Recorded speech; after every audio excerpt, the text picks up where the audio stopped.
Bismillahirrahmanirrahim. Assalamu alaikum. My name is Hassan and today we are going to find out contact form 7 numeric ID in WordPress. Before starting work, it's my request, please subscribe my channel. Thank you. Now back to our work.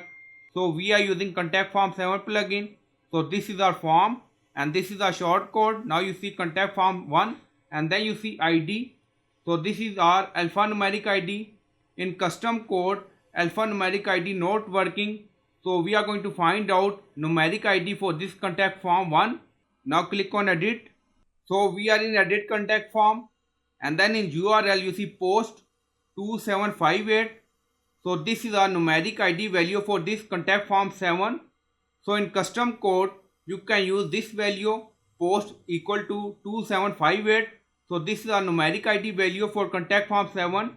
So I hope you like this video. Please like, comment, share, subscribe. Thank you for watching.